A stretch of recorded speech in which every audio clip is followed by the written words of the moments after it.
معزز سامعین کرام، حاضرین مسجد اور قرب و جوار کے مکانوں میں بیٹھی میرے السلام علیکم ورحمۃ اللہ وبرکاتہ۔ مجھے جس عنوان پر بولنے کا موقع دیا گیا ہے نہیں، لیکن بڑوں کے حکم کی تعمیل میں آپ کے سامنے لب کشائی کی جسارت کر رہی ہوں۔ امید کے معزز سامعین، آج کے دن یعنی 26 جنوری کو ہر سال پورے ملک میں یوم جمہوریہ منایا جاتا ہے، جس دن کی اہمیت یہ ہے کہ 26 نومبر 1949 دستور ساز اسمبلی میں 1935 کے گورنمنٹ آف انڈیا ایکٹ کو منسوخ کر کے نئے آئین کو نافذ کیا، اور 26 جنوری 1950 عیسوی کو ہندوستان باقاعدہ ایک جمہوری ملک بن گیا۔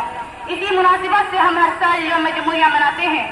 حاضرین مجلس، آئیے ایک نظر ڈالتے ہیں کہ آخر یہ جمہوریت کیا ہے اور ہم یوم جمہوریت کیوں مناتے ہیں، اور ہماری زندگی میں اس کی اہمیت و افادت کیا ہے۔ 26 جنوری کو یوم جمہوریہ آتا ہے، اس کے ساتھ اسی دن ہندوستان ایک خود مختار جمہوری ملک میں تبدیل ہو گیا۔ اس کا خواب ملک کی آزادی کے جدوجہد کرنے والے ہمارے عظیم رہنماؤں نے دیکھا تھا۔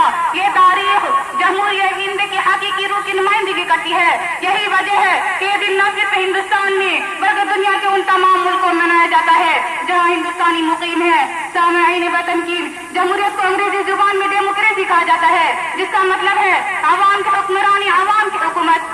معزز مہمان، اب آئیے دیکھتے ہیں کہ ایک مسلمان کی حیثیت سے یوم جمہوریہ ہمارے لیے کتنی اہمیت رکھتا ہے۔ ہندوستان سے پھر ہندوستان کی آزادی سے ہندوستانی مسلمانوں کا کتنا گہرا تعلق ہے، اس کا اندازہ اس بات سے لگایا جا سکتا ہے کہ انگریزوں کے خلاف جدوجہد سب سے پہلے بنگال کے نواز سراج الدولہ نے 1757 میں، اور حیدر علی نے 1767 میں، اور 1780 میں ٹیپو سلطان نے انگریزوں کے خلاف جنگی لڑی اور جان و مال کی قربانیاں دی۔ 1857 میں بہادر شاہ ظفر کی قیادت میں انگریزوں کے خلاف مسلسل جدوجہد کا آغاز ہوا اور بڑے پیمانے پر جانی مالی قربانی کے نتیجے میں ہندوستان آزاد ہوا۔ خاص طور پر عام افراد نے آزادی کی جنگ میں بھرپور حصہ لیا اور کسی بھی قسم کی قربانی سے کبھی دریغ نہیں کیا۔ بالآخر 15 اگست 1947 عیسوی کو ہندوستان آزاد ہو گیا، اور 26 جنوری 1950 عیسوی کو ہندوستان جمہوری ملک بن گیا۔ مسلمانوں، یاد رکھو، شروع کی جس نے آزادی کی لڑائی وہ مسلمان ہی تھا۔ دیا ہند کو تاج محل جس نے، وہ مسلمان ہی تھا۔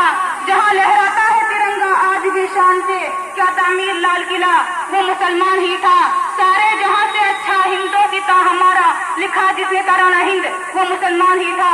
معزز سامعین، اب میں آپ کے سامنے کیا عرض کروں، طبیعت چاہتی ہے کہ میں جمہوریت کو کھول کر آپ کے سامنے رکھ دوں، لیکن وقت اجازت نہیں دیتا۔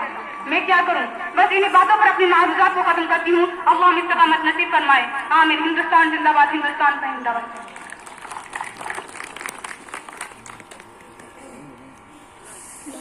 Dicom